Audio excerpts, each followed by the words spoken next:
Hi everyone, my name is Christina and I am an alcoholic. And it is so good to be here. I'm going to just set my timer and I might take this off. I want to thank John and the committee for the invitation for my husband and I to be with all of you this weekend. We love this conference and I'm so glad that you are all back.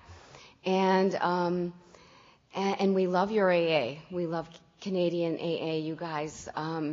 Definitely, you have something special here. I want to thank all the speakers as well. I'm so inspired by all of them. You guys really cram a lot of meetings into a weekend. So there's no way we could possibly get to all of them, but the ones that we were able to make, we've truly enjoyed. Sandy Beach once said that AA does not convince us there is a God. But what AA is really good at is convincing us we need to find a God. And I never struggled with the God piece when I got here. It's just not my story. But I believe that my alcoholism took me far, far away from my God. And I think as things progressed for me, I put God on a shelf. And I really didn't look back until I got to the rooms of Alcoholics Anonymous, and you brought me back to my God. And my husband and I were from the Akron, Cleveland area, and woohoo! We got Akron in the house. And so we have a lot of AA history in Akron, if you're not familiar. We have Founders Day weekend every June, and that's an amazing weekend where 8,000 to 10,000 people embark on Akron to celebrate, the beginnings of Alcoholics Anonymous. And Bill Wilson and Dr. Bob, our founders, they would get together in Dr. Bob's kitchen, and they would have many discussions late into the hours of the evening or early morning hours, having conversations that would later formulate what we sit in today, right? And our program of Alcoholics Anonymous. And Dr. Bob, so they'd sit around this kitchen table and they'd have these conversations, and Dr. Bob would describe that kitchen table as a modest piece of furniture. And what we would find when we gather around, because we've gathered around these tables for years since, and what we find when we gather around such a table is we would find identification, unity, and transformation. And you guys, I have transformed because of this process. And I'm going to try to put into words the transformation that has occurred in my life because of Alcoholics Anonymous.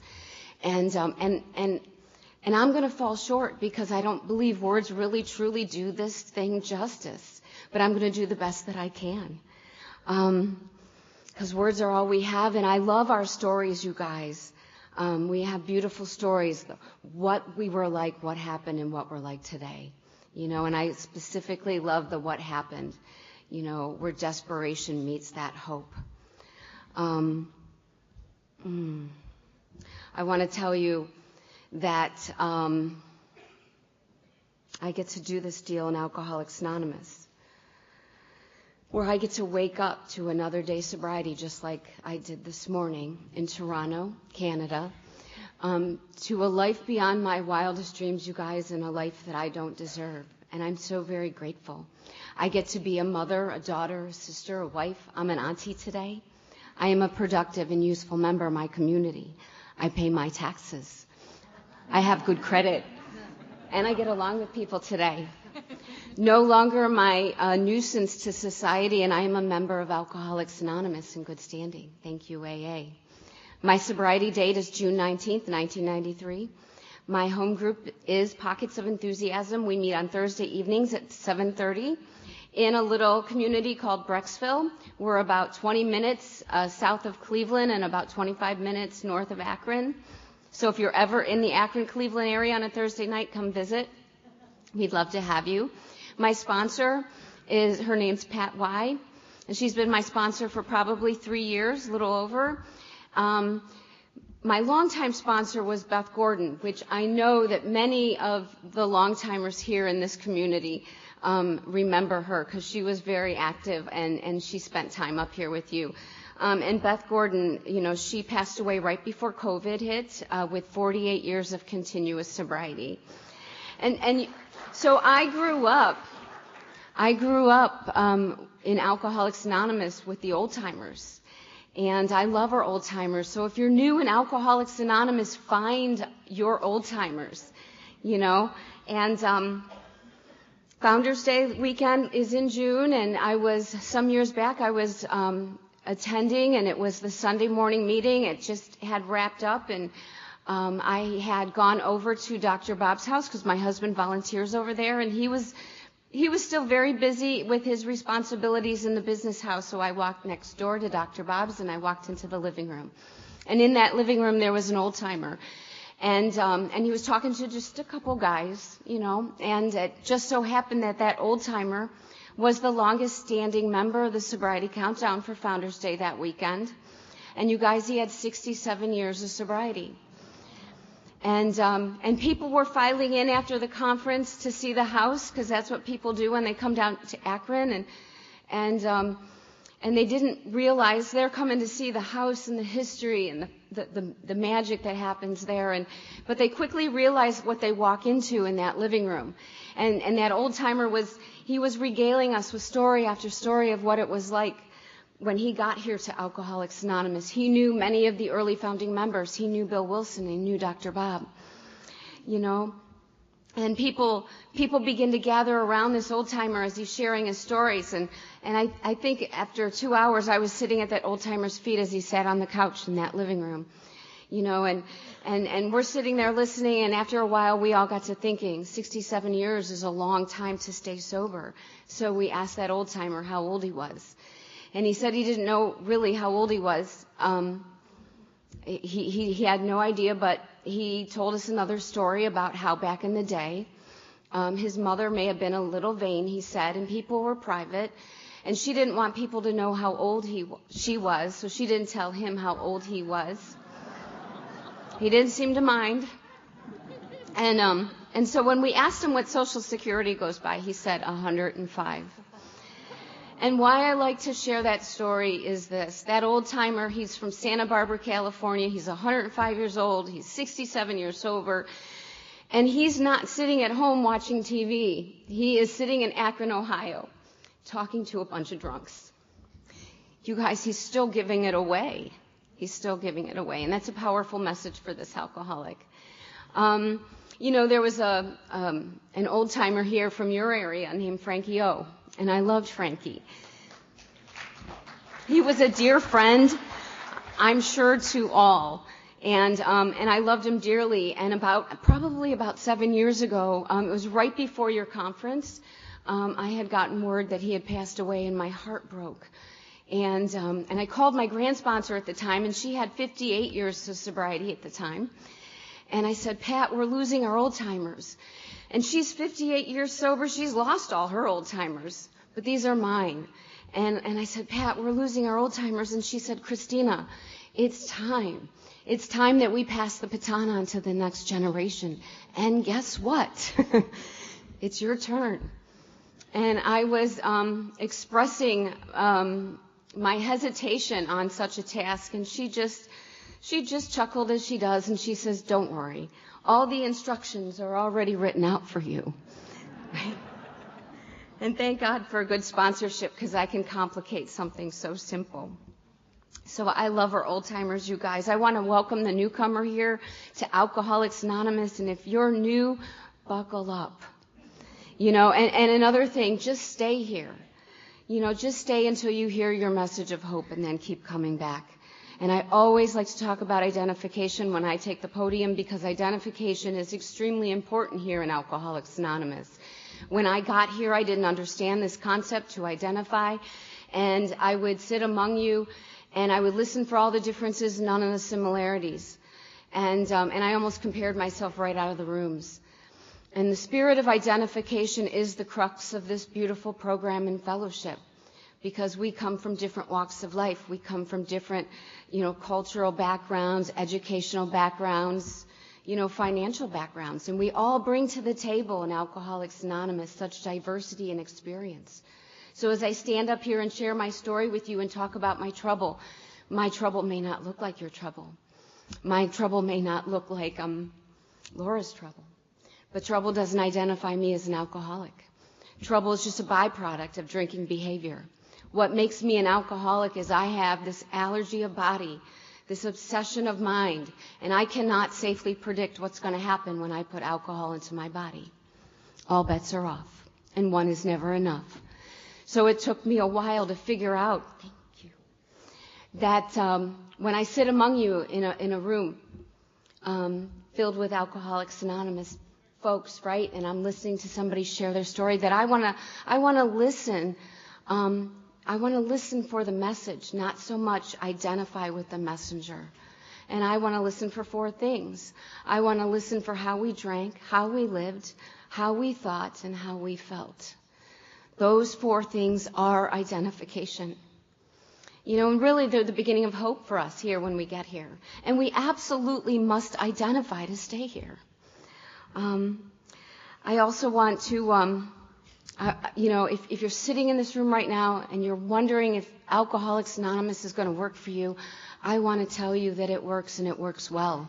And what was working for that old timer at 67 years when he walked through the doors of Alcoholics Anonymous for the first time was working for my grand sponsor when she got here, and was working for me 29 years ago when I walked through your doors. And I promise you that it will work for you if you're willing to take these steps, take action, and take some direction, right? I used to question, why some of us get this thing and some of us don't. Why I stand before you in a meeting of Alcoholics Anonymous, and over the years, I've watched people I care about walk out those doors, never to return, right? And I used to question why him and not me, or why me and not him.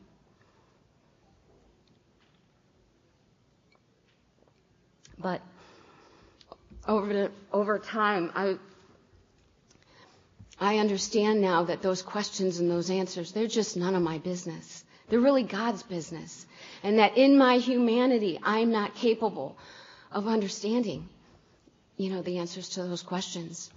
And perhaps I'm asking all the wrong questions. Today I know what my business is. Today I know that I have been given and I have accepted this gift. And I need to do the things that you taught me to do, even more so today at 29 years sober than I did when I first got here. And ultimately that means for me to be a giver and not a taker.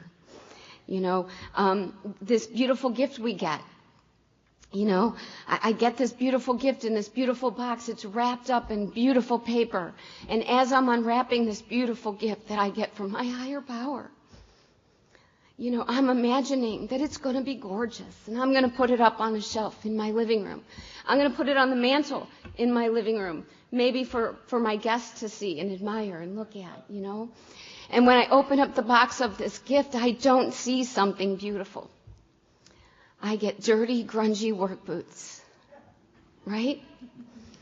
Because, we get busy in Alcoholics Anonymous.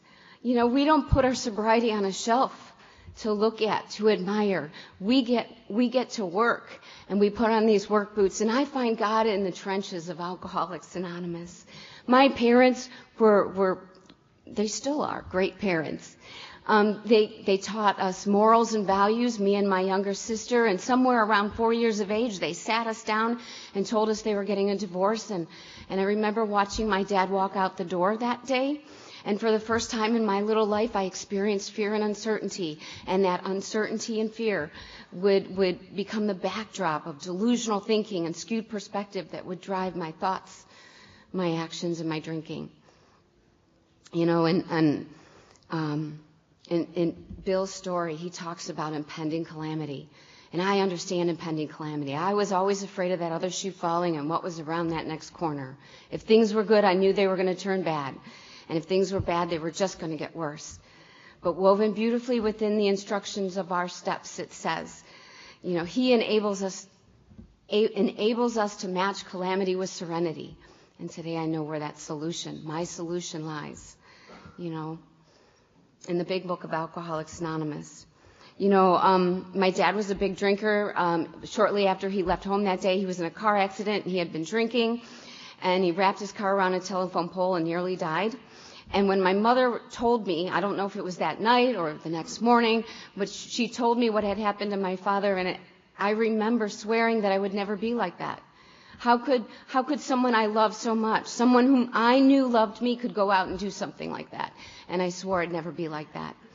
I always felt less than. I was never pretty enough, smart enough. I never felt like I fit in. I always felt like I was on the outside, in the cold, looking in on everyone living their lives. I felt like I didn't get the memo.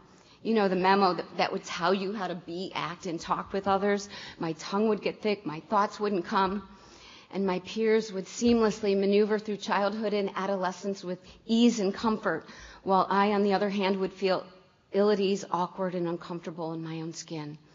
And I wasn't a finisher, you guys. I didn't finish anything I started, and I knew something was wrong with me. But my first drink would change all of that. My first drink was a warm beer. My sister and I stole some beers, had a friend over. When my mom and my new stepdad went to bed that night, we pulled those beers out. And I remember that first drink like it was yesterday. It was a beer, warm.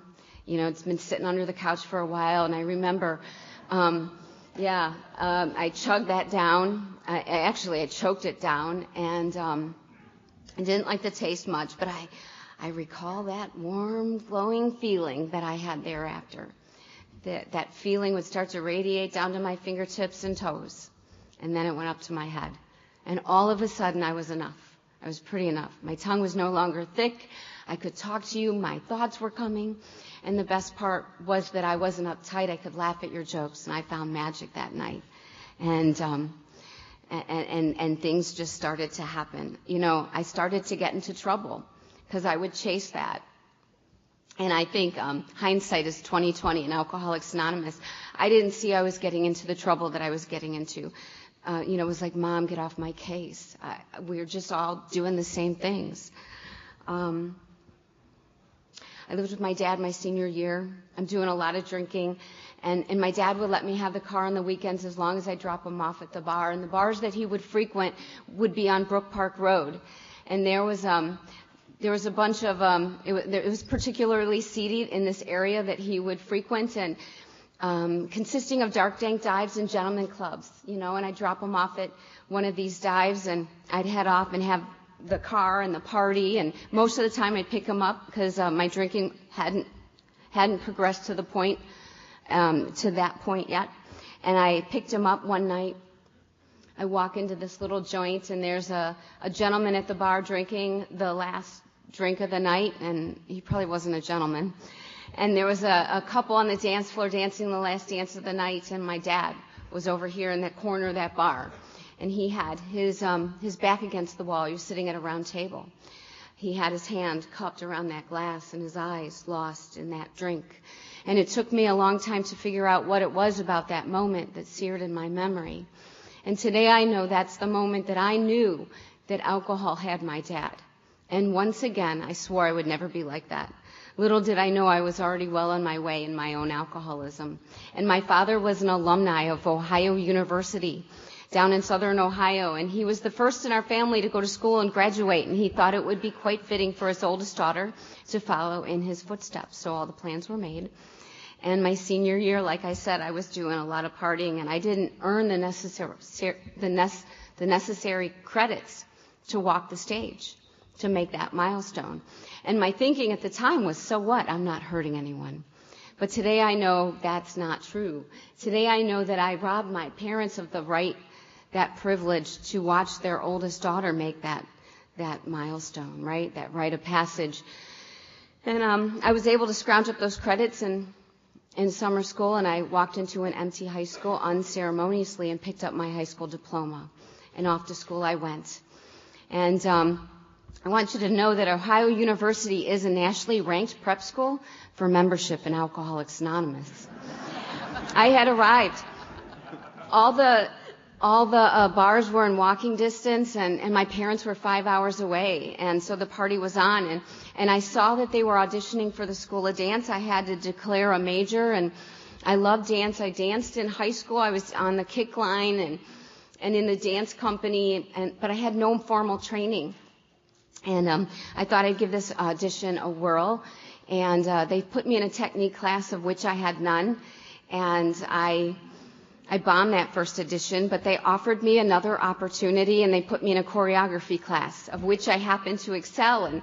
And so I made that audition. So I'm in. And so I'm in the School of Dance, and dance is not a fluffy degree as one might think. It requires pre-med. So it was anatomy and physiology, kinesiology, biologies, and I had the academic piece and the creative piece wrapped up into one major.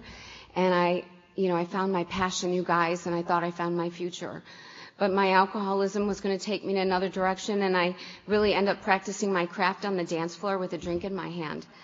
And OU sent me packing after 2 years of partying, and I moved up to Ohio State University, and I thought I was going to shower them with all my talents, and I only ever talked about that from the bar stool. And I started drinking on High Street with the college kids, but I moved to the outskirts of town because that's how I drink.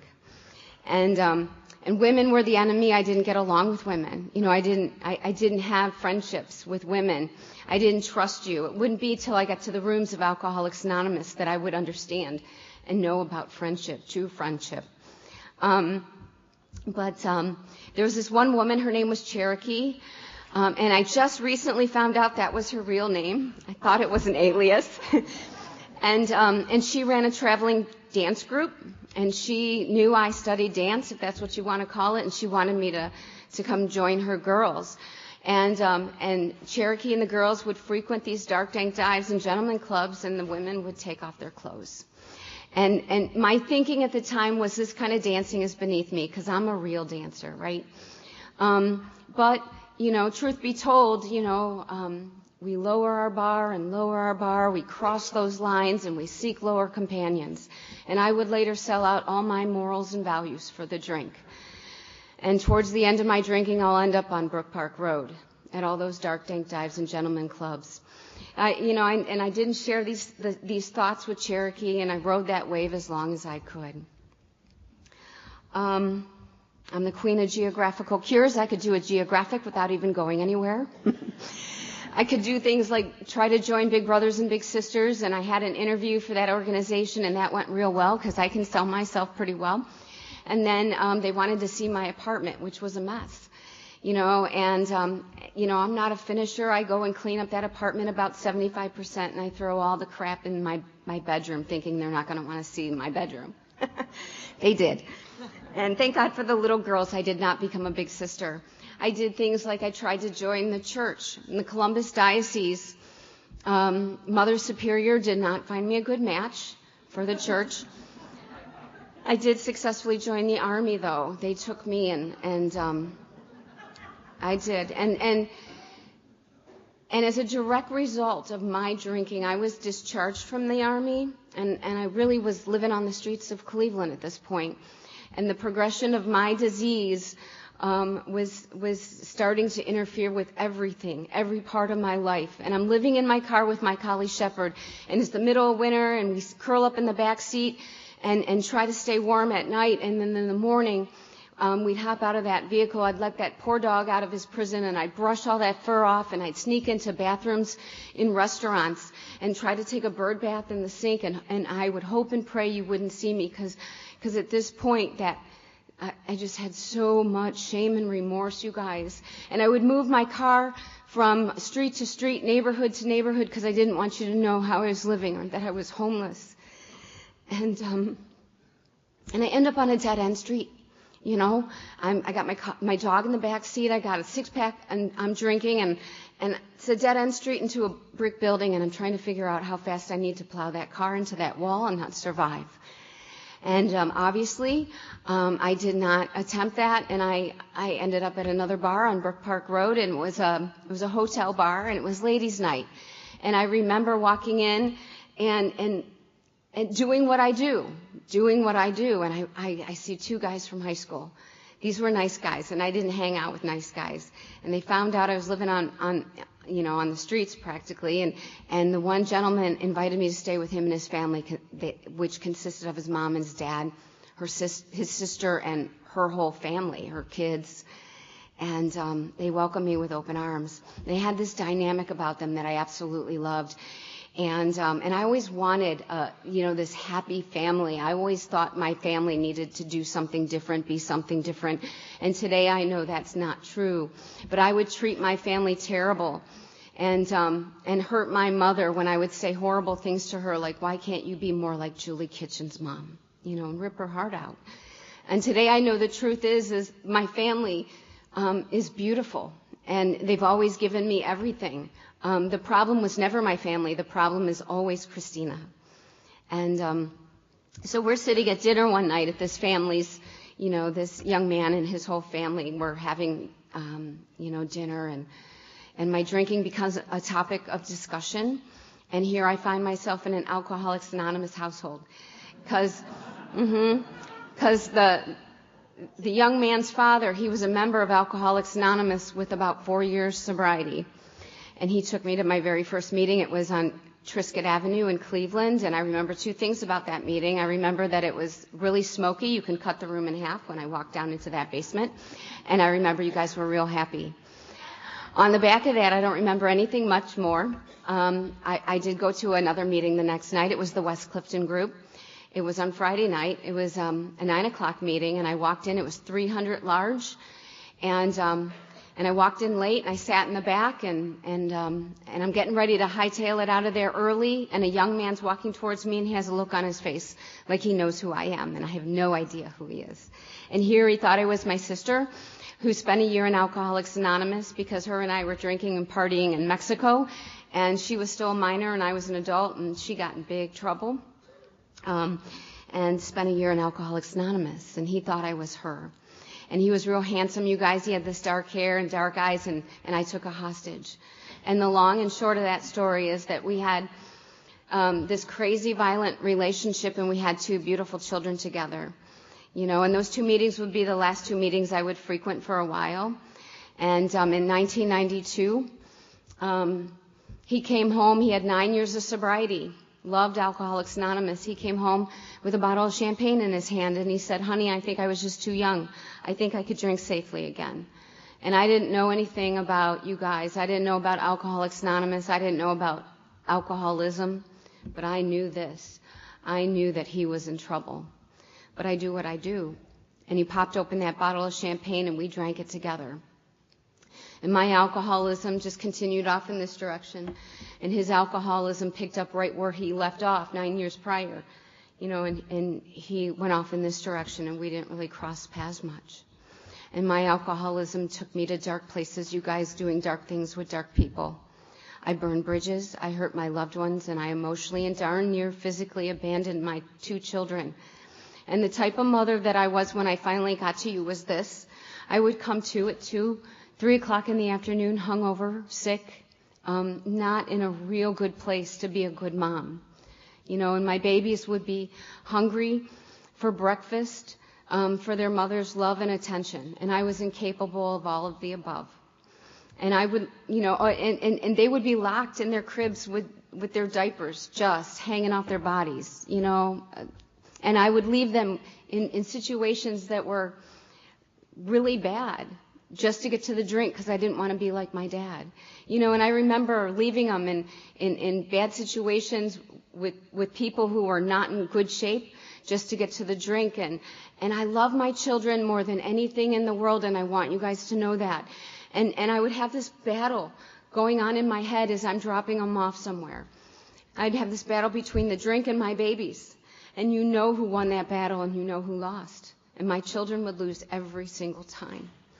And I like to dine out on this story. My 2 children, I dropped them off at a couple's home just to get to the drink. And my youngest, he was 5 months old, and I know this because he just started crawling. And I left them with this couple to go sit on a bar stool around the corner. And my youngest son crawled himself behind their couch because they were unattended. And he got pinned, and he remained lodged between the wall and the couch of this couple's home for over 5 hours. And that's the type of mother I am when I put alcohol into my body. All bets are off, even my children. So there's a series of events that occur that bring me to my last drunk. In my last drunk, I'm face down on the west side of Cleveland in some joint, and I'm coming to a voice. It's my children's father, and he has my boys in his arms. And he drops those boys on my back, and he says, "Get up and be the mother that you are supposed to be to these children." And he turned around and walked out. And at that moment, you guys, I knew the pitiful, incomprehensible demoralization our literature talks about. And I scooped up those boys and I put them in my car and I drove them home, and I know I was still drunk. The turning point. And I don't know how long it was from the time that I got home to the time that I said that prayer that we say, because I think something was cracked open in me. And I was given that little bit of grace because I made a phone call. I called Janice, who had reached out to me at one of those 2 meetings I'd gone to, and she started taking me around. And I'll be forever grateful for that lady. And I heard some things, some crucial things when I got here, that still carry me today. Like, all I need is a little bit of willingness, the size of a mustard seed, which is tiny, right? Just tiny. Just a little bit of willingness, and I could have what you had. And I didn't really know what that was. I just wanted a little relief. And you told me to suit up and show up. Bring the body and the mind will follow, and that was okay with me because I didn't want to think about much. And you told me to take some actions. The actions that would counter my thinking, actions that I don't yet believe in. And you told me to stand at the door and shake hands with people coming into the rooms, the girl who couldn't talk to people. But I had enough desperation to do that. And I stood at that door, and you told me to come in early and make coffee, set up the meeting, put out the ashtrays, After the meeting, stay and clean up pots. Put the tables and chairs away, clean the ashtrays. What does cleaning ashtrays have to do with me staying sober, right? But cleaning ashtrays and all that activity has everything to do with me staying sober, because it bought me the time in Alcoholics Anonymous to put the steps into my life. And newcomers, we train our feet in Alcoholics Anonymous. When we get here, if our feet are trained well, because life on life's terms will happen, and when the poo-poo hits the fan, and the poo-poo will hit the fan. Yes, it will, Martin. The poo-poo will hit the fan. If our feet are trained, we're going to know what to do, right?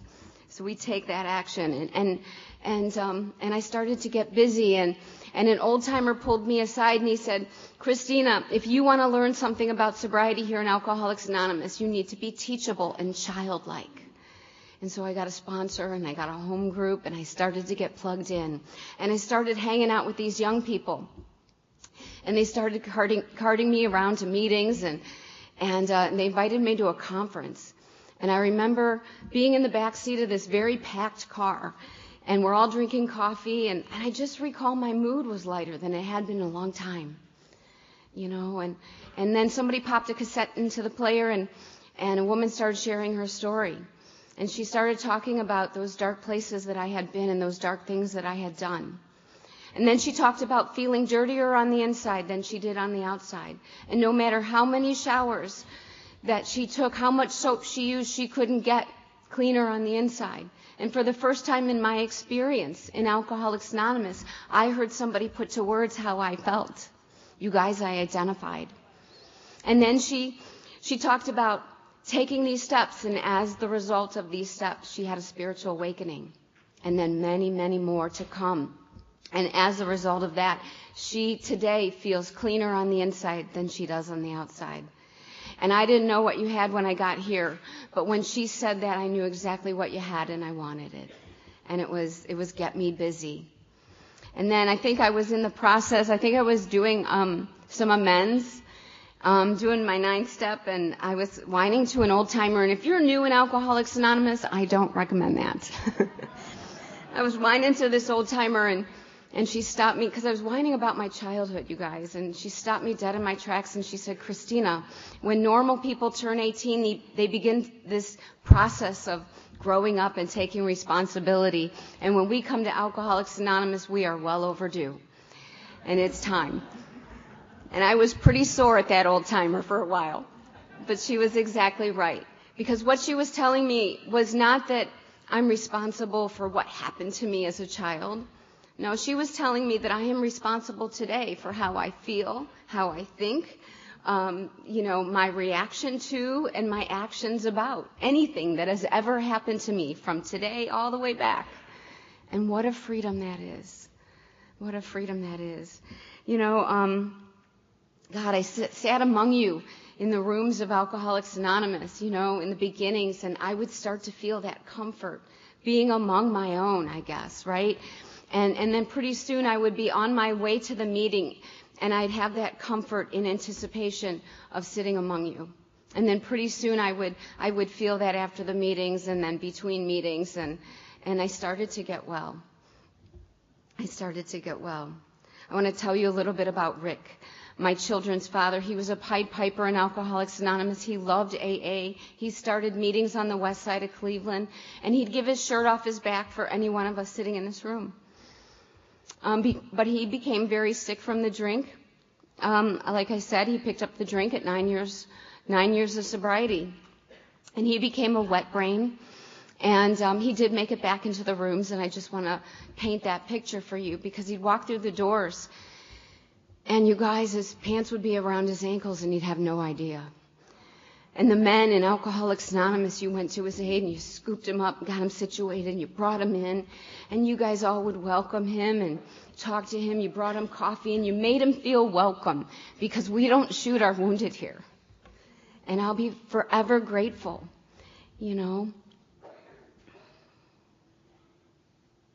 But he caught me at a lucid moment, because he was barely with us, right? He was usually talking to himself and wasn't really present, and he caught me at this lucid moment he had, and he said, "Christina, I got to tell you, I have 1 foot in the door of Alcoholics Anonymous and 1 foot out, and I can't get back." And I had no idea how profound that statement was, because I was in school at the time, and you told me I could be useful and productive. So I'm taking classes. It's Thursday. It's actually his birthday. And I haven't seen him. The boys haven't seen him in a long time. He's going to come over for dinner. And I have classes from 8 to 4. And I'm sitting in my 8 o'clock class, and I have a thought that I'm going to cut class. Maybe start the day early with the boys, and so they could see their dad. And I had this thought, I'm going to cut class. And no sooner than I had that thought, and I had this pull. He was heavy on my heart, you guys. I can't describe what that felt like, but he was heavy on my heart. And no sooner did I have that thought to cut, I hear your voice, and you said, "No, Christina. When we make a commitment in Alcoholics Anonymous, we see through to the commitment we're making, in or out of the rooms of AA." So I stayed the course. And 4 o'clock comes, I pick up the boys, and we go home, and I make dinner, and Rick doesn't show. And I make some phone calls, and no news is good news, because this is not atypical of his this time in his life. So the next day I get up and I go to class, because that's what you taught me, and I come home, and it's my home group night. It's Friday night, and I'm getting the kids ready, and as a sober mother and a sober member of Alcoholics Anonymous, I'm going to leave my children with somebody who can care for them properly. So I'm going to leave them with my parents while I go to my home group. And I'm getting ready to walk out the door, and the phone rings, and this is before cell phones. So I turn around and I walk back in the house, and it's Rick's mother calling me to tell me that Rick had passed away. And the coroner's report said that Rick had carved his initials in a 9mm bullet and shot himself in the head. And what I can tell you about that is this, that he did not die in vain, because I can learn from everyone in Alcoholics Anonymous. And I know exactly what he did and didn't do. I know he stopped going to his meetings. He stopped picking up his new guys, taking their phone calls. He stopped calling his sponsor. He stopped taking those steps. He stopped doing all the things you taught him to do. And he believed that great lie, that one day he could drink safely again. And I'll never forget the banner that hung behind the podium of my first home group. It said, "Watch well your beginnings. The results will manage themselves." And life went on for me and the boys, and we continued to get better. And life went on for me in Alcoholics Anonymous, and I continued to do the deal. And about 3 years after Rick died, my sponsor at the time, my very first sponsor, not Beth Gordon, my sponsor called me up and she says, Christine, I just want to tell you that I'm quitting Alcoholics Anonymous. And I thought, whoa, like I didn't know you could do that. And the reason why I share that with you is this, that I floundered and became self-directed in Alcoholics Anonymous for almost a year. And I don't recommend that. The big book tells us, you guys, that we have a way out upon which we absolutely agree, upon which we join in brotherly and harmonious action. You have my solution. My experience has been consistent. As I take these steps and practice these principles in all my affairs, all my answers come. And I don't have to know the answers. I don't have to know how to do everything. I just need to suit up and show up.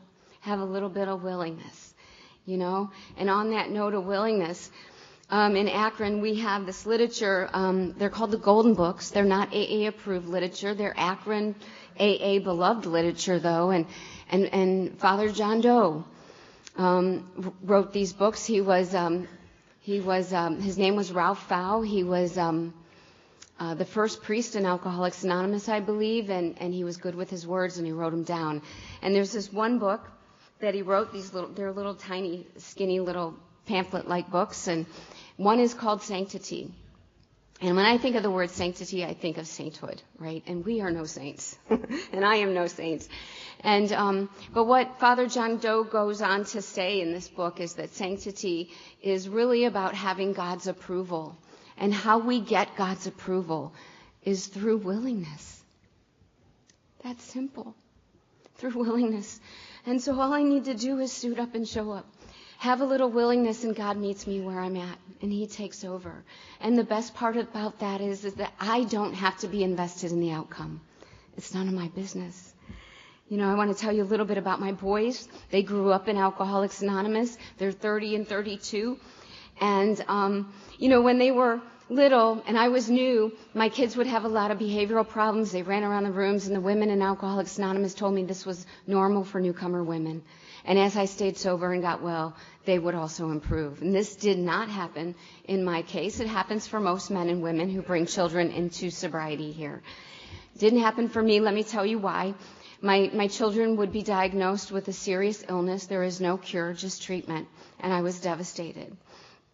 And I wallowed in some self-pity for a minute. You kicked me in my fanny. You made me get up and do something because you taught me about footwork.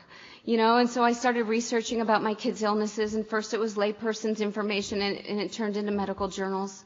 I became quite an expert in the area of medicine concerning their illnesses.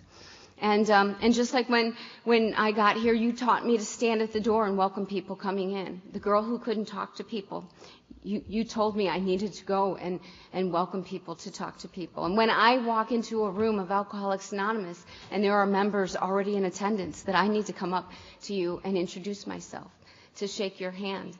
And so all those things you taught me, and, you know, everything. You taught me how to talk to people, and you taught me how to advocate for my children. And I became that advocate for them. And just like when Rick dropped my babies on my back that day and said, get up and be the mother that you are supposed to be to these children, Alcoholics Anonymous taught me how to be that mother. You gave that back to me. And I'll be forever grateful. And so they're fine young men today. They still have their special needs, you know, but because they do, you know, still it's a lifelong illness. But they navigate pretty well. My youngest son also has another illness. It's called alcoholism. He's one of us, and he's been qualifying for a long, long time. And he has the 3rd of March, I believe, he just celebrated 6 months of sobriety, right? So I get to show up and advocate for their other illness still. That is still something I still do, but I give my younger son to you guys, and I know that this thing works, and you got him, and that's all I need to know.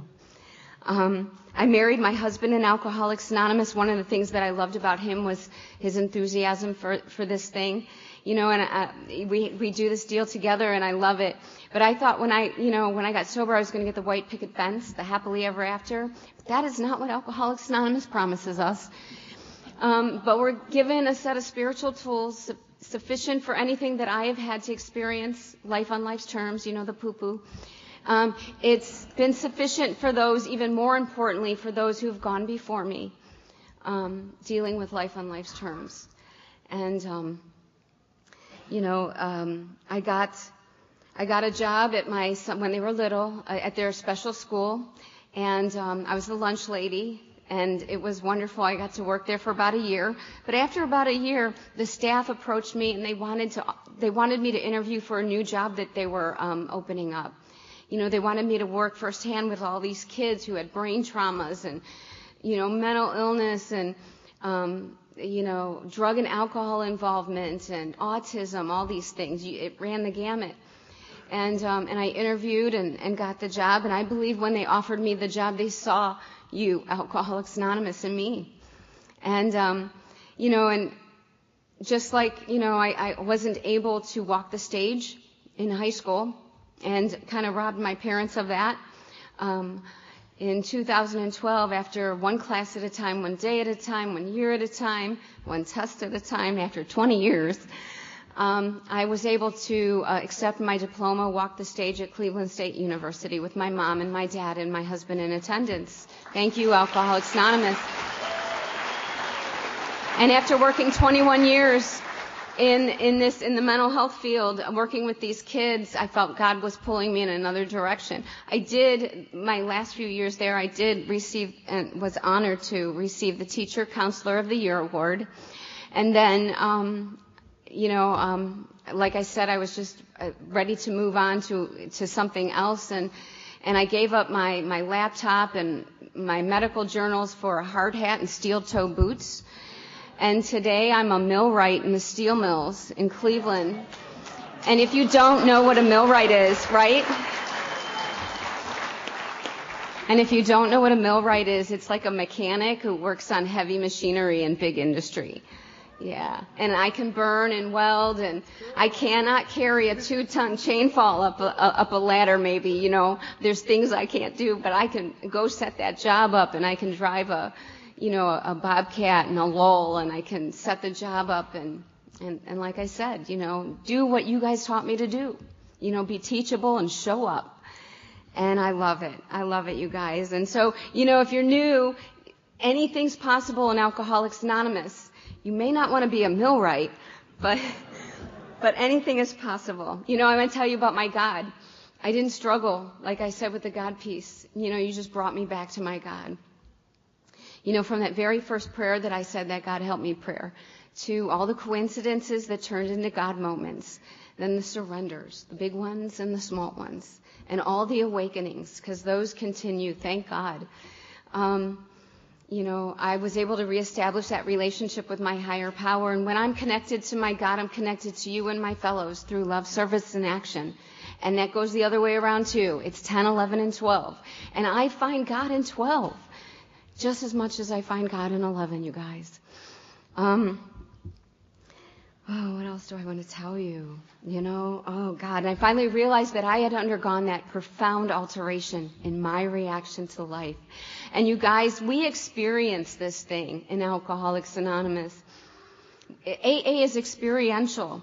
And for those of us who have had a spiritual awakening, there's no words necessary. If you've had a spiritual awakening, you know exactly what I'm talking about. I don't need to put it into words. But for those of us who have yet to have one, there's no words possible, because we have to experience this thing to get it, right? So we take an action, and we have an experience, and we keep taking that action. Gosh, I'm so grateful for the life that I have today. The answer is always yes. If I don't have a prior AA commitment or a family commitment, the answer is yes, because I owe big. Frankie O.